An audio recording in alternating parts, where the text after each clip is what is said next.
आज का विषय है हालात का हवाला।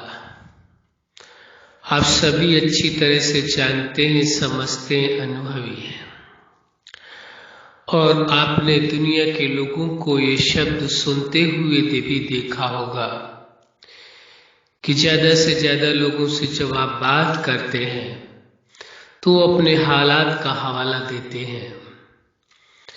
हालात जो उनके साथ जीवन में गुजर रहा है, जो अपने जीवन में एहसास कर रहे हैं, अनुभव कर रहे हैं, उस अपने हालात का हवाला माना परिचय देते हैं कि वास्तव में उन्हों का जीवन कैसा है। जीवन में खुशियां हैं, सुख है, आनंद है, प्रेम है, या जीवन में दुख है, अशांति है, टेंशन है। तो ये सारी चीजें जिसके साथ जो कुछ होता है वो जब आपस में मिलते हैं एक दूसरे के साथ, चाहे वो मित्र हो या सगे संबंधी हो, वो अपनी हालात का हालचाल यानी हवाला जरूर देते हैं कि हमारे ये हालात है। वो कहते हैं हमारे ये हालात है। अब उसमें दो तरह के लोग होते हैं, जो नजदीकी उनके होते हैं उन्हों से वो सत्य बताते हैं, जो नजदीकी नहीं होते हैं वो अपने हालात कुछ और होती है और बात वो कुछ और बताते हैं। अपने हालात का वैसा जैसे हालात है वैसा हवाला नहीं देते हैं, वैसा हालचाल नहीं बताते हैं, बल्कि जो कुछ उनके जीवन में नहीं है उस बारे में बताते हैं, जो है वो नहीं बताते हैं। तो दोनों तरह के लोग हैं दुनिया के अंदर। उनकी दृष्टि में ऐसा आता है हम अपने हालात का वर्णन करेंगे उससे कोई फायदा नहीं है, कोई इस दुनिया में मदद तो करता नहीं, हंसी और उड़ाएंगे। इससे बेहतर यह है कि अपने हालात को अपने तक सीमित रखा जाए, किसी को बताने की क्या आवश्यकता है। यदि इसका हवाला देते हैं, लोगों को जानकारी देते हैं, तो वो मजाक उड़ाते हैं और उनको ऐसा प्रतीत होता है। लेकिन हर आदमी ऐसा नहीं करता है कि किसी हालात को जान करके कि इसके हालात ऐसे हैं वो उनका मजाक उड़ाए या उनका फायदा उठाने की कोशिश करे, या खुश हो कि बहुत अच्छा हुआ, आपने तो बहुतों को सताया इसलिए आपके साथ ऐसा हो रहा है, तो बहुत अच्छी बात है। तो हर तरह के लोग हैं, ये नहीं कहा जा सकता कि समाज के अंदर, इस दुनिया के अंदर एक ही तरह के लोग हैं। हर तरह की मानसिकता के लोग हैं और वह व्यक्ति भी जैसी मानसिकता के लोग होते हैं वो उसी अनुसार ही वो अपनी जो हाल चाल है, जो अपने हालात का हवाला है, तो वह अपने जानकारी वालों को भी अपनी समझ के आधार से ही बताते हैं। जिन पर उनको भरोसा होता है कि यदि कोई परिस्थिति में है बताने से फायदा है, या बहुत खुशियां है बताने से फायदा है, तो बताते ही नहीं बताते। लेकिन ऐसा नहीं है कि किसी के हालात उसके छिपाने से पूरे पूरे छिप जाए। उनके विचारों से, उनके हाव भाव से, उनके व्यवहार से कुछ न कुछ अवश्य पता चलता है और जो पहचानने वाला होगा वो बताए या न बताए वो जान लेगा, इसमें दो राय नहीं है। तो आज का विषय ही है हालात का हवाला। तो वास्तव में ये हालात ऐसे क्यों हो रहे हैं, कारण क्या है? किसी को खुशी तो किसी को गम, किसी को सुख तो किसी को दुख, या उसी ही व्यक्ति को कभी सुख है तो कभी दुख है, कभी खुशी है तो कभी गम है, कभी प्रेम है तो कभी नफरत है, कभी सफलता है तो कभी असफलता है, कभी हार है तो कभी जीत है। ये सारी चीजें जीवन में उतार चढ़ाव चल रहा है। और एक और सत्य आता है, कभी जीवन है तो कभी मृत्यु है, कभी स्वास्थ्य है तो कभी बीमारी है। तो ये आप देखेंगे कितने प्रकार का, कभी धन अधिक है तो कभी निर्धनता है, गरीबी है तो कभी अमीरी है, कभी लाभ है तो कभी हानि है, नुकसान भी हो रहा है। तो जीवन में कैसा उतार चढ़ाव चल रहा है, कभी सम्मान मिलता है तो कभी अपमान भी सहन करना पड़ता है। कभी अपने बहुत साथ देते हैं, दूसरे भी साथ देते हैं, कहीं अपना भी साथ छोड़ जाते हैं। परायों का कहना क्या है, कभी पराये साथ देते हैं और अपना साथ छोड़ जाते हैं। तो जीवन में व्यक्ति के साथ एक नहीं अनेक के प्रकार के ऐसे हालात हैं और उन हालात से इंसान को गुजरना पड़ता है। जीवन इसी का नाम है, कह दिया गया है कि जीवन इसी का नाम है जहाँ ये सारे उतार चढ़ाव आते हैं। सब कुछ एक जैसा नहीं रहता है, सब कुछ बदलता रहता है। थोड़ा समय पहले कुछ था, फिर बाद में कुछ है, फिर कुछ है, ये बदलता रहता है। एक जैसा जीवन में कुछ भी नहीं रहता है, परिवर्तनशील है समय कहा जाता है। बहुत सारी बातें इस प्रकार की सुनने में आती, समय परिवर्तनशील है, सब कुछ एक जैसा नहीं रहता है। सब कुछ ठीक बात है जो कुछ कह रहे हैं, इसमें कोई शक नहीं किया जा सकता है। लेकिन आपके जो हालात हैं, यानी आपके जो विचारधाराएं हैं, आपकी भावनाएं हैं, आपका निर्णय है, आपका जीवन का जो उद्देश्य है और जो कर्म है, ये सारी चीजें यही आपके हालात के जिम्मेवार होते हैं कि आपके जीवन में खुशियां है, गम है, सुख है, दुख है, प्राप्ति है या अभाव, सफलता है या असफलता है, हार या जीत, जो कुछ भी है उसके कारण कौन है? आपका अपना सोच है, आपका अपना विचार है, आपकी अपनी भावनाएं हैं, आपके अपने निर्णय हैं, आपकी अपनी आसक्तियां हैं, कामनाएं हैं और आपका अपना जीवन का उद्देश्य है, लक्ष्य है और कर्म है। यही उसके जिम्मेवार होते हैं। वास्तविकता यह है कि बाह्य जगत से जो सुख दुख आता है, उस सुख दुख को जब तक आप अपने अंतःकरण से स्वीकार नहीं करेंगे, तब तक वह आपके अंतःकरण को प्रभावित नहीं कर सकता है। सांसारिक सुख हो या दुख हो, बाह्य परिस्थितियां हो, कुछ भी हो, हार हो या जीत हो, सम्मान हो या अपमान हो, मेरा हो या पराया हो, लाभ हो या कुछ भी जो संसार जगत में घटित हो रहा है, यदि आपका अंतःकरण शुद्ध है, शांत है, शीतल है, स्थिर है और आपका यदि अंतःकरण में आपके खुशियां हैं, तो बाहर का गम, बाहर का दुख आपकी खुशियों को कम नहीं कर सकता है। यदि अंतःकरण में सुख है तो बाहर का दुख भी आपके सुख को बदल नहीं सकता है। अंतःकरण में यदि शांति है तो बाहर की अशांति आपको अशांत नहीं कर सकती है।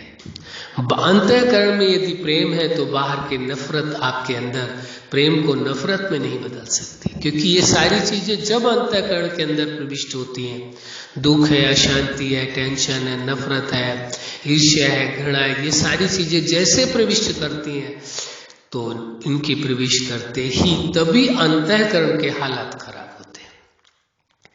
वास्तव में आंतरिक हालात और बाह्य हालात दो प्रकार के हालात हैं। जो हालात के हवाला का आज का विषय है, एक अंतःकरण के हालात हैं, एक बाह्य जगत के हालात हैं। तो प्रश्न ये उठता है कि जब एक दूसरे के साथ मिलते हैं, बातचीत करते हैं, तो अंतःकरण के हालात की चर्चा करते हैं या बाह्य जगत की? ज्यादातर आपने देखा होगा व्यक्ति बाह्य जगत के फायदे नुकसान की ज्यादा चिंता करता है, हार जीत की ज्यादा चिंता करता है, सफलता असफलता की ज्यादा चिंता करता है, शांति अशांति की, सम्मान अपमान की, प्राप्ति अभाव की ज्यादा चिंता करता है, अंतःकरण को भूल जाता है। बहुत कम लोग हैं जो अंतःकरण का ध्यान रखते हैं। आपका अंतःकरण शांत है, शुद्ध है, शीतल है, स्थिर है, अंतःकरण में सुख शांति है तो बाह्य जगत में रहेगी। और यदि नहीं भी है तो उसका प्रभाव आपके अंतःकरण को छू नहीं सकता है, चाहे कुछ भी हो जाए। इसलिए ये आवश्यक हो जाता है, इस सत्य को स्वीकार कर लेने की आवश्यकता है कि ये देखना है कि आपके अंतःकरण के हालात कैसे हैं। यदि अंतःकरण आपका शांत, शुद्ध और शीतल है, अंतःकरण में यदि शांति है तो बाह्य जगत की अशांति आपको प्रभावित नहीं कर सकती है, आपको हलचल में नहीं ला सकती है, आपको हार नहीं दिला सकती है, आपको दुखी नहीं कर सकती है। तो अंतःकरण को मैनेज करके रखना बहुत जरूरी है। जीवन अंतःकरण से चलता है, केवल बाह्य जगत से नहीं। अंतःकरण माना आप चेतना है और शरीर, दोनों मिलकर के ये जीवन है। प्रकृति के 5 तत्वों से निर्मित ये शरीर है और आप चेतना है। आप चेतना निकल जाए, शरीर का अस्तित्व मिट जाएगा। देखने में लगता है, लेकिन वास्तव में वो 5 तत्व के, प्रकृति के तत्व 5 तत्वों में विलीन होते हैं। लेकिन फिर शरीर न बोल सकेगा, न देख सकेगा, न कार्य कर सकेगा, न विचार कर सकेगा, दिमाग ही नहीं, कुछ भी नहीं कर सकेगा। लेकिन चेतना का अस्तित्व फिर भी कायम रहेगा।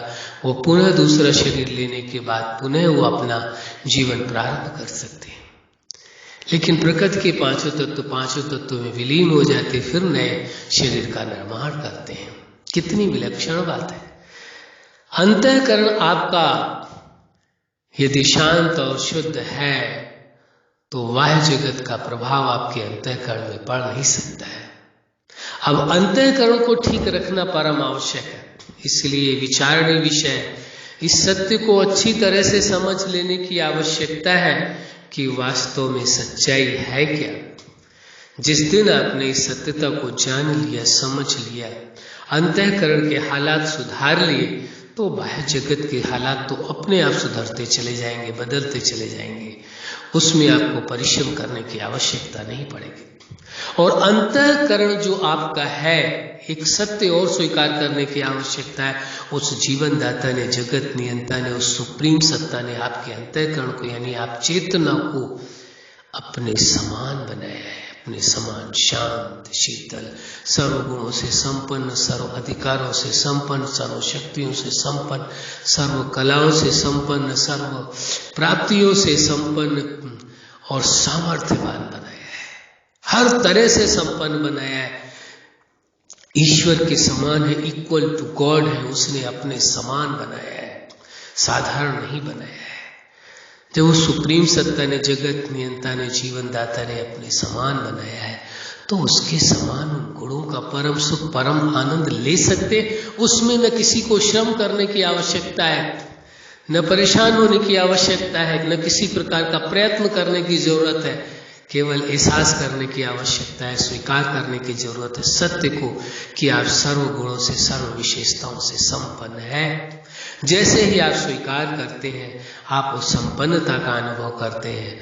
नहीं, ज्यादातर लोग केवल संपन्न बनने के प्रयास में पूरा जीवन निकाल देते हैं। जीवन के अंतिम पलों तक केवल संपन्नता के लिए, संपूर्णता के लिए, प्राप्तियों के लिए भागते रहते हैं। और स्पिरिचुअल लाइन में है तो भी, स्पिरिचुअल मार्ग में होने के बावजूद भी वही अंतःकरण को कंप्लीट करने में लगे रहते हैं, सत्य को भूल जाते हैं भ्रम के कारण। इसलिए उनके ऊपर मनोवैज्ञानिक प्रभाव हो जाता है और वो चाहते हुए भी अपने आप को सुखी नहीं रख पाते। इसलिए सत्य को स्वीकार कर लेना परम आवश्यक है। आप संपूर्ण थे, कंप्लीट थे, आप संपूर्ण थे, संपूर्ण हैं और सदा संपूर्ण रहेंगे। ये स्वीकार करके चलें। जिस पल से स्वीकार करेंगे, उसी पल से संपूर्णता का, संपन्नता का, सुख का, आनंद का, शांति का, प्रेम का, संपन्नता का अनुभव करेंगे। कितना सहज है, अपने आप से बात करके देखो। तो फिर अंतःकरण के हालात कैसे होंगे? फिर आप हालात का अपने हवाला जानकारी कैसे देंगे? बहुत अच्छा, आप कहेंगे मेरे जैसा जीवन शायद ही किसी का होगा। मैं तो सदा सदा के लिए सुखी हूँ, सदा सुखी था, खुश था और आज भी हूँ, सदा रहूंगा। क्योंकि उस सुप्रीम सत्ता ने, जीवन दाता ने मुझे अपने समान बनाया है, हर बात में समान बनाया है। फिर साधारण हूँ कैसे? केवल स्वीकार करने की आवश्यकता है और स्मृति में रह करके, उसी स्मृति में रहने की जरूरत है और परम सुख, परम आनंद भोगने की आवश्यकता है। ये जीवन मिलता है परम सुख, परम आनंद, परम खुशियों का, संपन्नता का अनुभव करने के लिए, सुख भोगने के लिए, न कि दुख भोगने के लिए, शांति में जीवन जीने के लिए, न कि अशांति में जीवन जीने के लिए, प्रेम में जीवन जीने के लिए, न कि नफरत, घृणा में जीवन जीने के लिए। ये मिला ही जीवन है संपन्नता के लिए, मधुरता के लिए, आनंद के लिए, खुशी के लिए। ये दुख के लिए नहीं, स्वतंत्रता के लिए। परम स्वतंत्र है आप। न इंद्रियों का बंधन है, न मन का बंधन है, न प्रकृति का बंधन है। हर बंधन से आप आजाद है, मुक्त है। क्यों? क्योंकि उस सुप्रीम सत्ता ने, जीवन दाता ने आपको अपने समान बनाया है, साधारण नहीं है। कर लो स्वीकार सत्य को। जिस पल आप सत्य को स्वीकार कर लेंगे और उसी एहसास में रहेंगे, उसी पल से जीवन आपका आनंदमय हो जाएगा, संपन्न हो जाएगा, खुशियों से भरा हो जाएगा। सबसे बड़ी सक्सेस है, सबसे बड़ा अचीवमेंट है, सबसे बड़ी सफलता है। कौन सी? स्वयं का हो करके रहना, स्वयं की वास्तविकता को समझना और स्वयं सदा अपने जीवन को संपन्नता से अनुभव करना, संपन्न जीवन जीना, शांति में जीवन जीना, प्रेम में जीवन जीना, सुख में जीवन जीना। प्रयास कुछ भी करने की आवश्यकता नहीं। किसी पुरुषार्थ की आवश्यकता नहीं, किसी प्रयत्न की आवश्यकता नहीं, किसी शक्ति को किसी से मांगने की जरूरत नहीं है। उस सर्वशक्तिमान ने, सुप्रीम सत्ता ने सुप्रीम पावर आपको दी है, और किससे पावर मांगने की आवश्यकता रह गई। इस सत्य को जिस पल आप स्वीकार करेंगे उसी पल से जीवन आपका आनंद से भरपूर हो जाएगा, खुशियों से भरपूर हो जाएगा।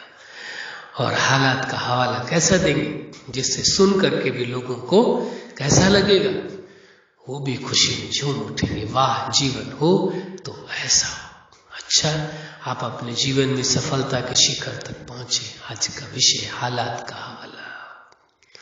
सदा आपके जीवन में खुशियां, सुख, शांति, आनंद, प्रेम सब कुछ भरपूर है और सदा भरपूर रहे, यही हमारी हार्दिक शुभकामना है।